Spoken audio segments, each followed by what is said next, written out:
ప్రస్తుతం రిజల్ట్ని బట్టి చూస్తే బీజేపీ అయితే కొంతవరకు కూడా దూకుడు తత్వం లేకుండా చాలా అంటే అడపదడప కేవలం ఒక మున్సిపాలిటీ పరిధిలో అక్కడక్కడ వార్డులను మాత్రమే గెలిచినటువంటి పరిస్థితి మాత్రమే కనిపిస్తూ ఉంది.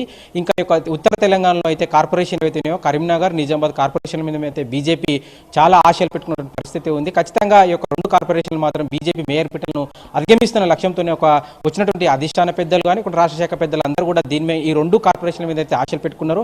అయితే రాష్ట్ర వ్యాప్తంగా జరిగినటువంటి 116 మున్సిపాలిటీ ఎన్నికల్లో మాత్రం వచ్చే ఫలితాలను చూస్తే మాత్రం ఇంతవరకు కూడా బీజేపీ ఒక్క మున్సిపాలిటీని మాత్రం కైవసం చేసుకోలేటువంటి పరిస్థితి ఎదురైంది. అయితే దీనిలో కమలం నేతల్లో కూడా కొంతవరకు అయితే నిరాశ కూడా ఎదురైంది కూడా చెప్పుకోవచ్చు. ముఖ్యంగా ప్రస్తుతానికైతే ఉన్నటువంటి సమాచారం మాత్రం దక్షిణ తెలంగాణ మాబ్నార్ పార్లమెంట్ పరిధి ఉన్నటువంటి నారాయణపేట మున్సిపాలిటీ ఏదైతే ఉందో అక్కడ మొత్తం కూడా చూసినట్లయితే 24 వార్డులు ఉన్నాయి. అందులో బీజేపీ ప్రస్తుతానికి 5 వార్డులు గెలిచి ఆ లీడ్లో కొనసాగుతూ ఉంది. కాంగ్రెస్ ఒక వార్డు, అదేవిధంగా బీఆర్ఎస్ ఒకటి, స్వతంత్ర ఒకటి గెలిచారు. కాబట్టి ఖచ్చితంగా ఈ యొక్క నారాయణపేట మున్సిపాలిటీని మాత్రం బీజేపీ కైవసం చేసుకుంటుందనే ఒక ఆశ అయితే బీజేపీ నేతల్లో నెలకొంది. బీజేపీ ఒక దక్షిణ తెలంగాణలో మాత్రం అంటే నల్గొండ, ఖమ్మం, అంటే కొత్తగూడెం, అదేవిధంగా ఉన్నటువంటి మున్సిపాలిటీలో మాత్రం ఇప్పటివరకు ఖాతా తెరవడం మాత్రమే జరిగింది. కాకపోతే ఎక్కడ కూడా బీజేపీ ఆ యొక్క మున్సిపాలిటీని మాత్రం కైవసం చేసుకోలేదు. దాదాపుగా గతం కంటే బీజేపీ అయితే ప్రస్తుతానికైతే ఆ కౌన్సిలర్ల గెలుపులు మాత్రం చూసినట్లయితే దాదాపు 61 కౌన్సిలర్లు బీజేపీ గెలిచింది. అయితే ఇప్పటివరకు ఇంకా కార్పొరేషన్ల యొక్క డివిజన్ అంటే కార్పొరేట్ల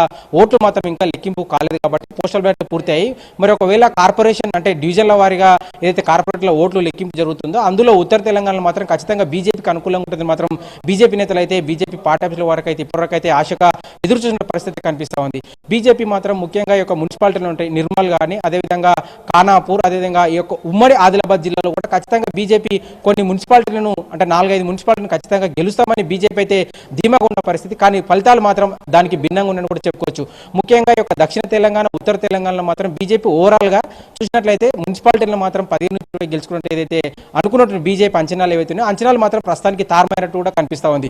బీజేపీ మాత్రం ఈ యొక్క దక్షిణ తెలంగాణ మాబ్నార్ పార్లమెంట్లో ఆ మక్తల్ కానీ, అదేవిధంగా ఆత్మకూర్, అమర్చింత, కొత్తకోట, నారాయణపేట, అదేవిధంగా మాబ్నార్ కార్పొరేషన్ మాత్రం బీజేపీ ఒకవైపు ఆ స్థానిక ఎంపీ డీకే అరుణమ్మ ఈ విధంగా కూడా సీరియస్గా ప్రచారం చేసినప్పటికీ కూడా ఫలితాలు మాత్రం అందుకు భిన్నంగా అంటే బీజేపీ నేతలు ఉన్నటువంటి స్థానిక నేతలు నిరాశపరిచే విధంగా అయితే ఫలితాలు వస్తున్న పరిస్థితి కనిపిస్తుంది. మరి రాబోయే అంటే ఇంకా ట్రెండ్స్ మారుతున్న కొద్దీ అంటే రౌండ్స్ మారుతున్న కొద్దీ మరి బీజేపీ ఎక్కడెక్కడ అంటే పట్టున్న చోట మాత్రం బీజేపీ ఇంకా అంటే ఫలితాలు వచ్చే అవకాశం ఉంది. కాబట్టి ఖచ్చితంగా దానిలో మాత్రం బీజేపీ అయితే ఒక దూకుడు ప్రదర్శించాలంటే కేవలం ఈ యొక్క ఉత్తర తెలంగాణ ఉన్నటువంటి కార్పొరేషన్లు అయితే 2 ఉన్నాయో నిజామాబాద్, కరీంనగర్, అదేవిధంగా బీజేపీ అదేవిధంగా నిర్మల్ మున్సిపాలిటీ, అదేవిధంగా మంచిర్యాల కార్పొరేషన్ కూడా బీజేపీ చాలా ఆశలు పెట్టుకున్నటువంటి పరిస్థితి కనిపిస్తుంది. కానీ ప్రస్తుతం అయితే మంచిర్యాల కార్పొరేషన్ కూడా బీజేపీ అలాంటి పరిస్థితి అంటే అనుకూలమైన వాతావరణం కూడా లేనట్టు కూడా కనిపిస్తుంది.